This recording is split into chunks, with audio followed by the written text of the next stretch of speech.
Shine परिवार के सभी कस्टमर्स, एसोसिएट, आप सभी को शाइन परिवार के मुखिया राशिद नसीम का नमस्कार। शाइन परिवार के सभी कस्टमर्स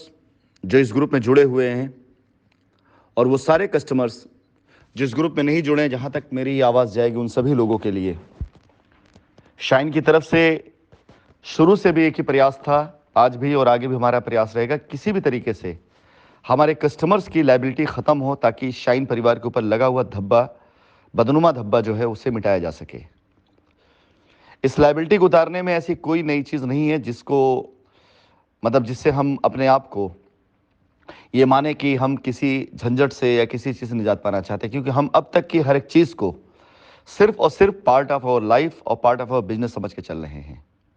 जो दुर्घटना हुई है वो किसी भी कंपनी के साथ होती है। हिंदुस्तान की कोई पहली इकलौती कंपनी हम नहीं है और आखिरी कंपनी भी हम नहीं होंगे। आने वाले भविष्य में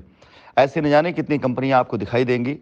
जिनके उदय के टाइम पर ऐसा कोई ना कोई परीक्षा ज़रूर आएगा, जिस परीक्षा को पार करने के बाद ही वो कंपनी आसमान की बुलंदी तक पहुंचती है। ऐसे हालात में जो लोग हथियार रख देते हैं, जो लोग हार मान लेते हैं, उन्हीं को लोग भगौड़ा कहते हैं और उन्हीं के बारे में लोग आने वाले भविष्य में उन पर गलत बातें या गलत शब्द बोलते हैं। लेकिन जो कंपनियां डट कर खड़ी हो जाती हैं और अपने वजूद की लड़ाई लड़ती हैं और अगर हक और ईमानदारी पर है तो ऊपर वाला उन्हें जीत जरूर देता है। और ऐसी आशा की किरण दिखाई देनी शुरू हो चुकी है। इस ग्रुप का गठन जब किया गया था तो ये सोच कर किया गया था मात्र 10-20 लोग ऐसे जो वाकई में अपनी लायबिलिटी को लेकर चिंतित थे और जो मुझसे बात किया करते थे कि उनकी लायबिलिटी कैसे खत्म होगी, जो रास्ता मैं दूंगा उस रास्ते पर चलकर लायबिलिटी खत्म करना चाहते हैं वो। लेकिन धीरे धीरे ये 10-20 लोगों का प्रयास यकायक एक अभियान बन गया। इसकी कल्पना मैंने भी नहीं करी थी, लेकिन अगर इस पे चल करके रास्ता मिलता है तो हम सब इसी पर चल करके रास्ते की तलाश करेंगे। उम्मीद की जाती है कि कल माननीय न्यायालय में जो कुछ भी होगा, हमें आशा है कि पहले से अलग कुछ नहीं होगा। यानी जांच एजेंसियां अपनी जांच रिपोर्ट को सबमिट करती या नहीं करती हैं, लेकिन यह तयशुदा बात है कि हमारे ऊपर लगाए गए झूठे आरोपों में से किसी भी आरोप के बारे में कोई साक्ष्य नहीं मिलेगा। अब इसके आगे कोर्ट का क्या रुख होता है, क्या नजरिया होता है, ये कोर्ट के ऊपर डिपेंड करता है। लेकिन मैं अपनी इस वॉइस नोट के जरिए अपने उन सभी साथियों से अपील करना चाहूंगा जो आज की तारीख में इस मिशन का हिस्सा बने हुए हैं, जहां पर कोर्ट के अंदर यह बात रखी जाए कि कंपनी यदि लायबिलिटी उतारने का शपथ पत्र दे चुकी है और कंपनी यदि लायबिलिटी उतारने के रास्ते पर जाना चाहती है तो कृपया करके कंपनी को लायबिलिटी उतारने का रास्ता दिया जाए ताकि कस्टमर के धन की अदायगी अति शीघ्र हो सके। एक बात मैं बताना और समझाना चाहूंगा, जब तक हमारे बैंक अकाउंट ओपन थे हमारे ऑफिस में तोड़फोड़ भी होती थी, हमारे ऊपर रोज एफआईआर भी दर्ज होती थी, रोज नई नई घटनाएं होती थी। उसके बाद भी हमने तब तक कस्टमर का पैसा वापस किया जब तक हमारा बैंक अकाउंट अनफ्रीज था। यह बात कोर्ट में जरूर साबित होगी। लेकिन आप जरा खुद सोचिए कि ऑफिस के अंदर तोड़फोड़ हो रही, लोग विरोध में जा रहे हैं, नया बिजनेस हो नहीं रहा, उसके बाद भी कंपनी हर दिन प्रतिदिन मैक्सिमम कस्टमर्स के पैसे की वापसी रिकॉर्ड के तौर पर मौजूद, जो आपको दिखाया भी जाएगा, करती रही है, सिर्फ इसलिए क्योंकि हमारी नीयत खराब नहीं थी। जिस दिन हमारे बैंक अकाउंट सीज कर दिए गए उस दिन के बाद से यह क्रम रुक गया। उस दिन के बाद से प्रयास किया गया कि किसी प्रकार से कस्टमर को जमीन देकर के सेटल कर दिया जाए। यह प्रयास भी चले, उसके बाद इसके अंदर स्कैम होना शुरू हो गया। यह प्रयास भी आखिरी में आकर के कोर्ट ने बंद कर दिया।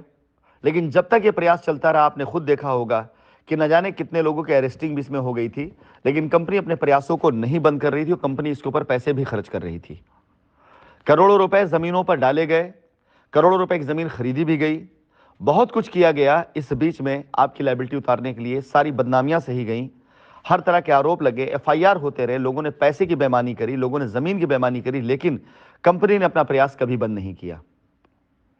उसके बाद माननीय न्यायालय के द्वारा जिस दिन से आदेश आया उस दिन से हम लोगों ने सबसे खुद निवेदन कर लिया कि कृपया करके अब आप तब तक इंतजार करिए जब तक न्यायालय से कोई आदेश नहीं आ जाता है। अब आज मैं ये कहने के लिए पूर्ण रूप से सहमत और विवश दोनों हूं कि बगैर न्यायालय के द्वारा दिए गए किसी रास्ते के कंपनी आपको कोई भी रास्ता वाकई में नहीं दे पाएगी। लेकिन सवाल इस बात का आता है कि जब जांच एजेंसियां पिछले 1.5 सालों से जांच करते हुए 1 रुपया भी ऐसा नहीं निकाल पाई जिससे कंपनी की नीयत में कहीं खोट आता हो। अगर पिछले 1.5 सालों की जांच के बाद लगातार जांच एजेंसियों के ऊपर प्रेशर बनता रहा न्यायालय के द्वारा और न्यायालय में झूठे आरोप लगाए जाते रहे और न्यायालय उन आरोपों की जांच करने के लिए जांच एजेंसियों को अगर ऑर्डर करती है और जांच एजेंसियां अपनी भरकस कोशिश के बाद भी उन साक्ष्यों को इकट्ठा नहीं कर पाती जो सच में कोई घटना घटी नहीं हो, तो ये परंपरा पिछले 1 सालों से चलती चली आ रही। आप याद करें कि कभी लंदन के नाम पर, कभी दुबई के नाम पर, कभी प्रत्यर्पण के नाम पर, कभी नेपाल कांड के नाम पर, कभी डबल पासपोर्ट के नाम पर न जाने कितनी तरीके के ऐसे आरोप लगाए गए जिसका सच्चाई से कोई लेना देना नहीं था और उनकी जांच करते करते करते करते आज मामला इतना लंबा आ चुका कि न जाने कितने बच्चों की पढ़ाई, न जाने कितने बच्चियों की शादी, न जाने कितनों का इलाज और न जाने कितने लोगों की भविष्य निधि जो तैयार करके रखी गई थी वो सब के सब आज अधर में लटकी हुई है। मैं निवेदन करूंगा उन सभी लोगों से जो रिट में गए हैं कि या तो वो अपने वकीलों से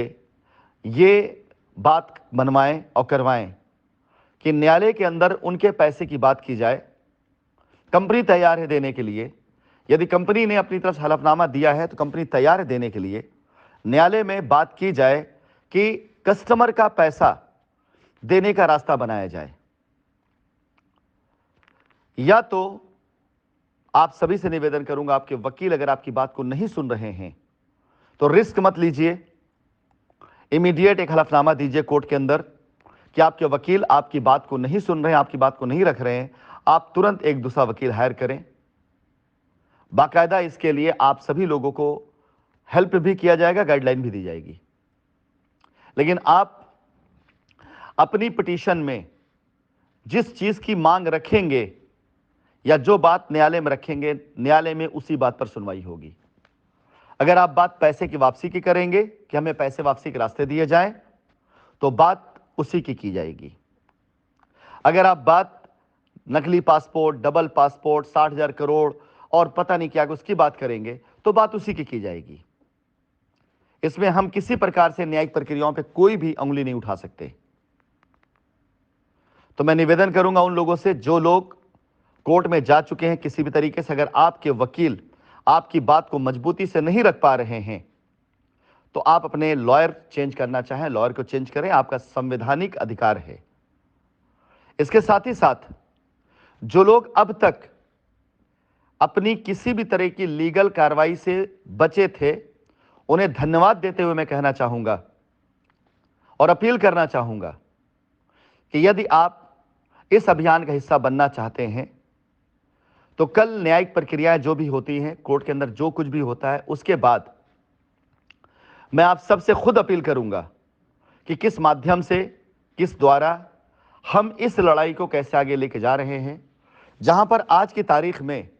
अगर न्यायालय हमें प्रोटेक्शन देती है, अगर न्यायालय हमें आदेश देती है, अगर न्यायालय हमें गाइडलाइन देती है, अगर न्यायालय हर चीज पर अपनी नजर रखती है और न्यायालय अगर हमें एक ऐसा ऑब्जर्वर देती है जो बैठ करके देखे कि हमने जो भी हलफनामा दिया है कोर्ट के अंदर, न्यायालय के अंदर, हम उस हलफनामा को अक्षरशः पालन कर रहे हैं या नहीं, तो हमें रास्ता दिया जाए। इस रास्ते को दिलाने में आप सहयोग करें, इसके लिए आप अपील करें। यह अपील कैसे की जाएगी, किस प्रकार से की जाएगी, इसका रास्ता आप सभी लोगों को आने वाले वक्त में दिया जरूर जाएगा। कल के बाद से जोर शोर तरीके से दिया जाएगा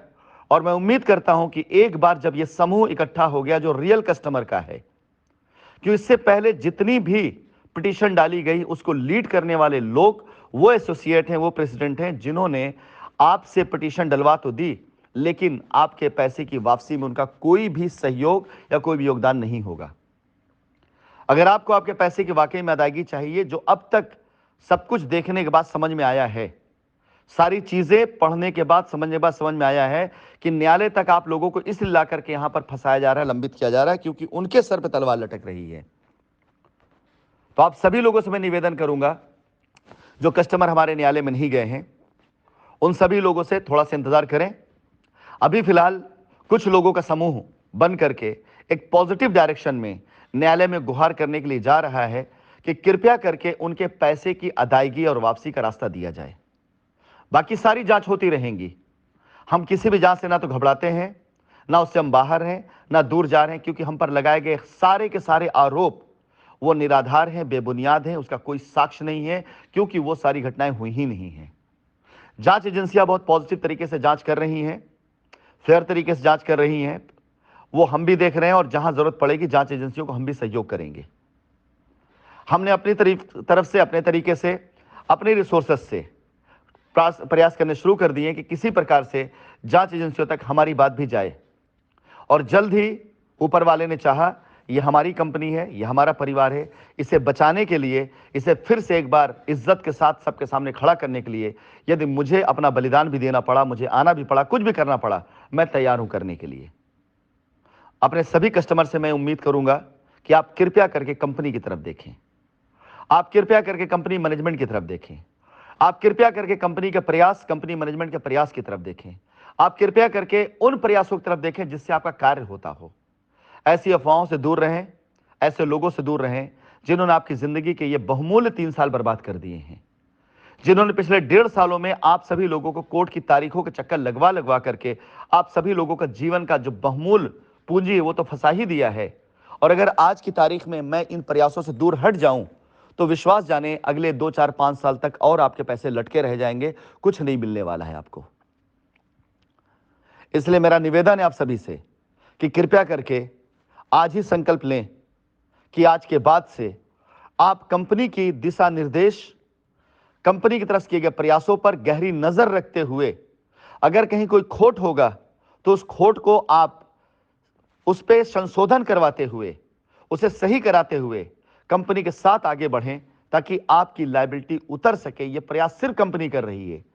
बाकी सारे लोग आपको बरगला रहे हैं, बाकी सारे लोग आपको दुनिया भर की लॉलीपॉप दे रहे हैं, कोई आपका काम करवाने के लिए चिंतित नहीं है। एक निवेदन और मेरा है ग्रुप एडमिन के बारे में, जैसा कि आप सभी लोगों ने सुना भी, उनको बार बार उनकी तरफ से निवेदन भी आ रहा है कि न्यायिक प्रक्रियाओं के लिए अगले 2 दिनों तक उनका समय बहुत व्यस्त रहेगा, बहुत जगह पर उनको जाना, बहुत लोगों से उनको मिलना होगा, और शायद मेरे ख्याल से मैं अपने दिल की अनंत गहराइयों से धन्यवाद देते हुए उनको बोलूंगा कि अगर उन्होंने बीड़ा उठाया है तो इसे जरूर पूरा करें। आपका पूरा कस्टमर, ये जनसमूह, कंपनी मैनेजमेंट, आने वाले समय में जांच एजेंसियां भी शायद, और न्यायपालिका भी शायद, पूरी तरीके से अगर आप कस्टमर्स को रास्ता देने के प्रयास में आगे बढ़ रहे हैं तो आपके पीछे पीछे आपको पूरा सहयोग देने के लिए सारी व्यवस्थाएं साथ मौजूद रहेंगी, क्योंकि आपका प्रयास वाकई सराहनीय है, और इस प्रयास में हर एक कस्टमर के लिए रास्ता है, हर एक कस्टमर के लिए गति है, हर एक कस्टमर को उसका रास्ता, उसका पैसा मिल जाने की पूरी संभावनाएं हैं। मैं निवेदन करूंगा कि उनको कार्य करने दिया जाए। अपने फोन कॉल से और अपने बार बार के मैसेजेस से कृपया करके अगले 2 दिनों तक उनको मुक्त रखें। और एक निवेदन और करना चाहूंगा आप सभी लोगों से, अलग अलग ग्रुपों पर अगर किसी के लिए भी कोई भी अपशब्द या कोई ऐसी भाषा, मर्यादित भाषा का प्रयोग किया जा रहा है, कृपया करके उसका स्क्रीनशॉट लेकर रखे रहिए, कृपया कर उस रिकॉर्डिंग को अपने पास रखे रहिए। आने वाले वक्त में न्यायालय के अंदर ये बहुत काम आने वाले हैं।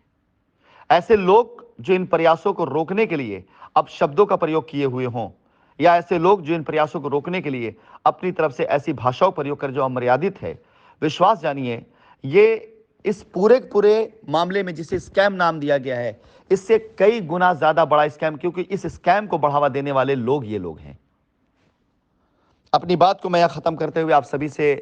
प्रार्थना की उम्मीद भी करूंगा। कल की तारीख न्यायालय की जो लगी हुई है, उस तारीख में मालिक से दुआ करें कि ऊपर वाला कंपनी और कस्टमर्स के प्रयासों को सार्थक बनाए, ताकि कंपनी के ऊपर लगा हुआ बदनुमा दाग मिट सके। और ये दाग तभी मिटेगा जब कस्टमर को उनके पैसे की, उनकी जमीन की अदायगी होगी। धन्यवाद।